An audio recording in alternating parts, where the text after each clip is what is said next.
지금이 오후 2시 반이에요. 바람도 별로 안 불고 오늘 햇빛이 너무 따뜻하고 좋습니다. 겨울이긴 하지만 그래도 이렇게 햇빛에 있을 때에는 자켓을 벗어도 파카를 벗어도 따뜻하고 좋은 것 같아요. 오늘도 뭐 까마귀도 와서 짖고 소리쳐 우렁차네요. 오늘은 저희 시골집에 어떤 나무가 있는지 나무 얘기를 좀 한번 들려드려 볼까요? 우선 이 정원 쪽에 마당 쪽에는 나무가 향나무가 하나 둘 셋 넷 5개가 있어요. 향나무가 5그루가 있고, 그리고 감나무가 하나 있고, 그 다음에 구지뽕 나무가 하나 있고, 입구에 앵두나무가 하나 있습니다. 정원수는 처음에 이거를 선택을 할 때 무슨 기준으로 했냐, 그때 기억을 뭐 한 15년 전 그때 기억을 되짚어보면 사실 뭐 특별한 뭐 기준이 있거나 꼭 이걸로 하고 싶어 이런 건 사실 없었어요. 근데 이제 정원을 꾸미게 되면 이런 생각이 들잖아요. 사시사철 뭔가 좀 푸르렀으면 좋겠다, 그런 기준으로 나무를 고민했던 것 같아요. 그리고 뭐 어쨌든 저도 50대니까 50대였을 때 저희는 국민학교 나왔잖아요. 국민학교 때 뭐 시골에서 학교를 다니면 대부분 학교에 향나무가 멋지게 전정돼 있어서 진짜 둥글둥글하게 되게 멋지게 되어 있잖아요. 그 기억이 가장 먼저 떠올랐던 것 같아요. 그래서 까마귀들이 아주 그냥 엄청 크네요. 그래서 그 당시의 기억으로 향나무를 사야겠다, 뭐 이런 생각이 좀 들어서 그때 장인어른이 갖고 있던 그 화물차를 빌려가지고 옥천에 묘목시장까지 가서 거기서 소개를 받아가지고 향나무를 사온 거예요. 향나무를 사와서 뭐 제가 뭐 아마추어 실력이지만 계속 이제 동글동글하게 나름 전정을 하고 있지만 굉장히 지금 잘 자라주고 있는 거거든요. 그래서 사시사철 우리 정원 자체가 좀 푸르른 무엇인가 있었으면 좋겠다 생각이 들어서 향나무를 5그루를 샀고, 저기 4그루는 제가 계속 동글동글하게 많이 짰는데 어떤 분이 저 대문 옆에 있는 건 도대체 무슨 나무인데 저기 향나무 같아 보이긴 하는데 계속 안 자르고 있냐 이렇게 물어보시는 분이 계시더라고요. 근데 저기 바로 뒤에 정화조가 묻혀져 있어요. 그래서 정화조에 그 파이프가 올라와서 이제 그 환풍 돌아가는 게 있어가지고 이렇게 동글동글하게 잘라 놓으면 그게 좀 모양이 보이고 좀 더 지저분할 것 같아서 최대한 향나무를 더 키워가지고 그냥 통짜로다가 크게 잘라주려고 좀 계속 키우고 있는 거예요. 그래서 뭐 일부에서는 저거를 이렇게 크리스마스 트리처럼 약간 이렇게 삼각형 형태로 통으로 자르는 게 어떻겠냐 이렇게 말씀하시는데 그 정도는 재주는 없을 것 같고 그냥 이렇게 크게 동그랗게 그렇게 좀 만들어 보려고 키우는 향나무가 하나 있습니다. 그리고 감나무가 저희 집에 총 3그루가 있어요. 하나는 대문 옆에 하나 있고 하나는 밭 위에 2개가 있는데, 처음에 이 집을 선택을 했을 때에도 어떤 생각이 들었냐면, 저 감나무 3그루를 해서 감만 따먹어도 너무 재밌겠다 이런 생각이 들었어요. 그래서 감이 정말 잘 열려요. 감이 막 주먹 이상으로 크게 열려가지고 아이들 어렸을 때에는 온 가족이 다 와서 그 감을 막 따면은 진짜 거의 막 수백 개 나옵니다. 그래서 이 마당에다가 그 돗자루 깔아놓고 아니면 텐트도 치기도 하고 그늘막도 치고 그 감을 깎아가지고 바깥에다가 다 꽃감을 이제 매달았었어요. 그래서 몇 해는 꽃감을 되게 잘 먹었었는데 이 동네에서도 이 새들한테 소문이 나나 봐요.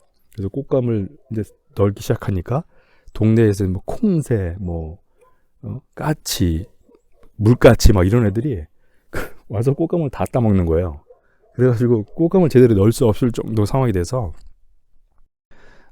꽃감을 이제 넣을 수 있는 방법을 뭐 아파트에 널든지 또 다른 방법을 좀 찾아봐야 될 것 같아요. 새가 못 들어가게 망을 쳤는데도 그걸 다 뚫고 들어가서 그 꽃감을 다 따먹더라고요. 그래서 지금 큰 감나무가 3그루가 있는데, 그래서 감이 풍성하게 좀 잘 열리고 있습니다. 작년에는 감이 아니죠.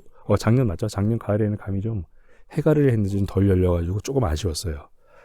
그리고 최근에 이제 그 바깥에 있는 앵두나무가 있는데, 앵두나무가 앵두가 진짜 너무 탐스럽게 그냥 이렇게 나무 가지가 있잖아요. 거기에 그냥 무슨 벌레가 다닥다닥 붙은 것처럼 빨간색으로 쫙 끼는데 너무 잘 엽니다. 그래서 앵두를 가지고 올해는 처음으로 집사람이 앵두잼을 만들었었는데 그 어떤 잼보다도 참 맛있더라고요.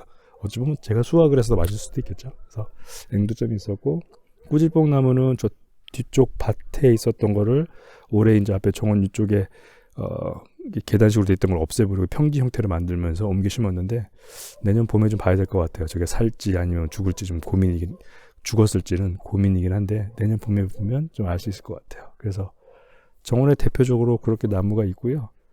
저 앞에 입구 쪽에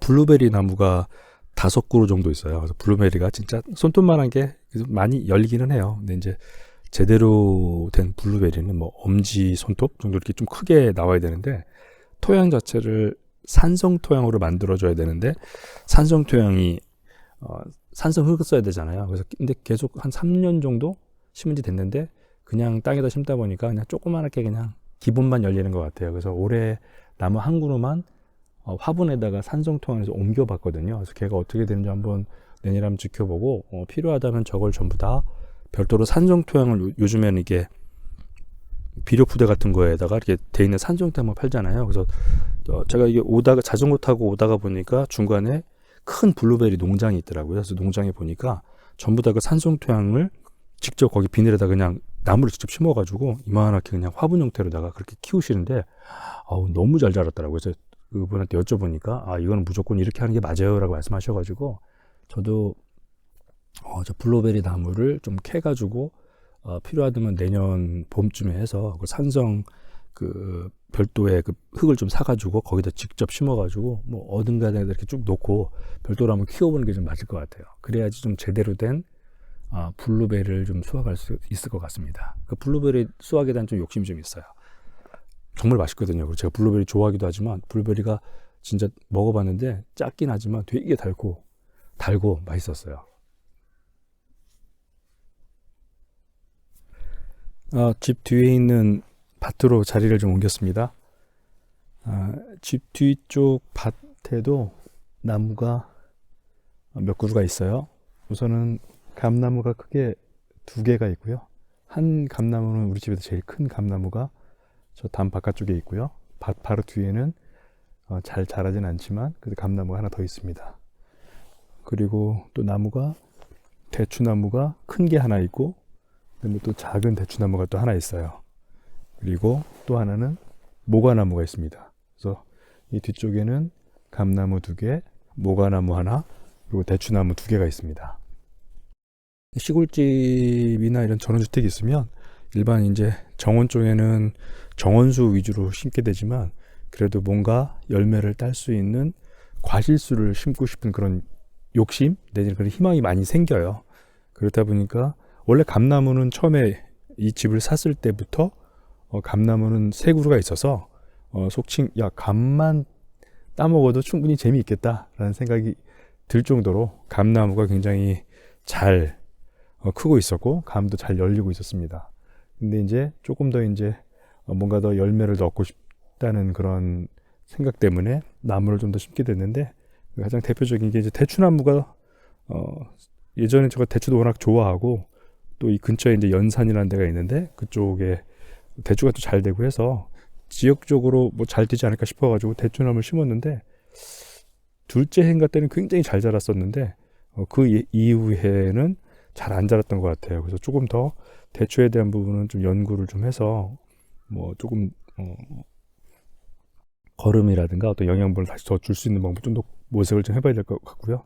대추나무 심어보니까 괜찮아서 작은 걸 하나 좀 구석에 하나 더 심었어요.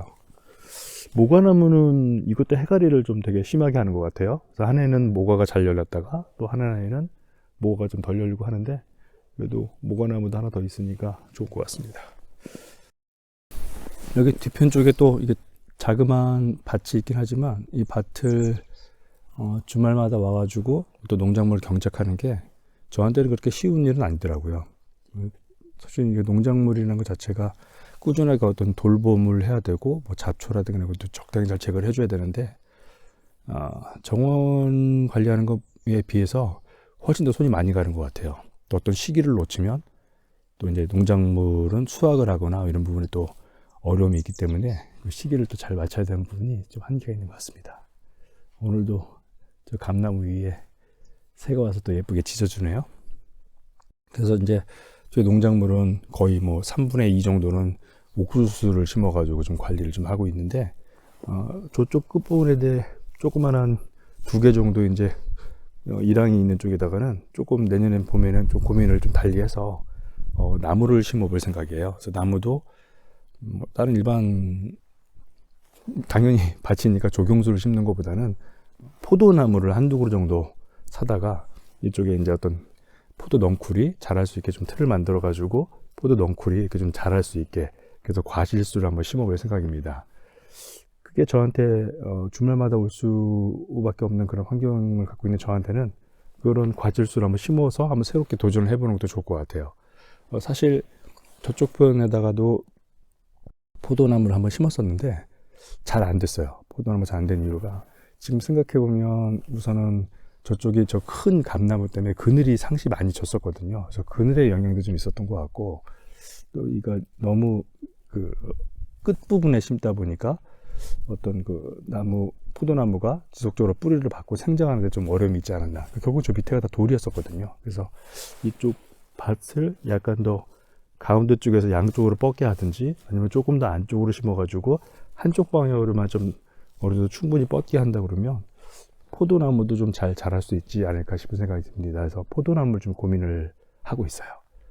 잘 됐으면 좋겠습니다. 또 내년 봄에 또 조금 더 욕심을 갖는다면 어떤 과실수를 더 심어야 되나 지금 고민을 좀 하고 있는데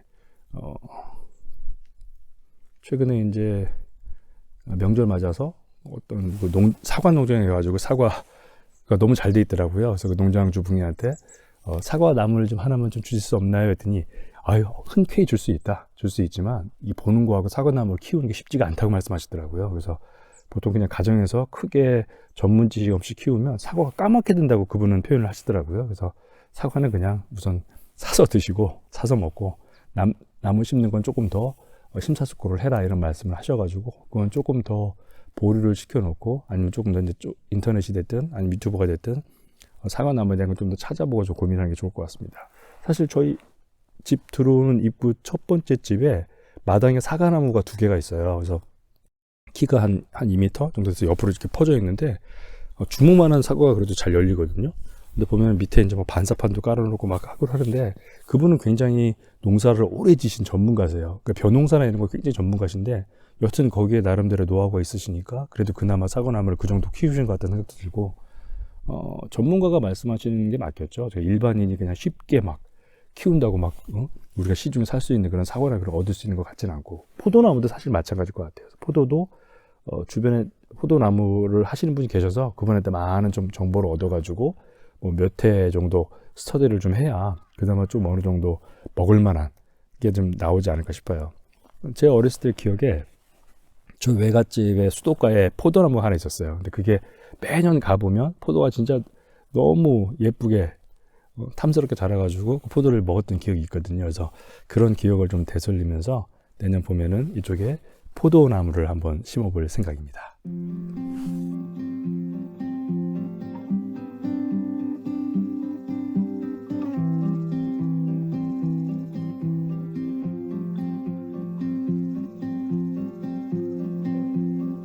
When you find that you're in a hurry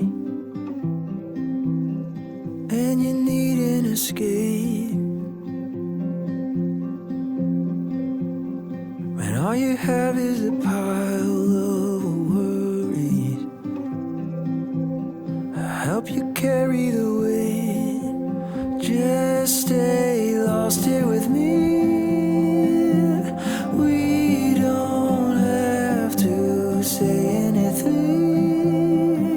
Just let ourselves get lost in between the magic and the mystery.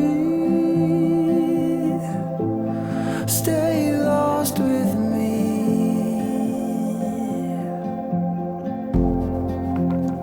Sitting here in the stillness and quiet, losing track of the time. Oh, this memory will burn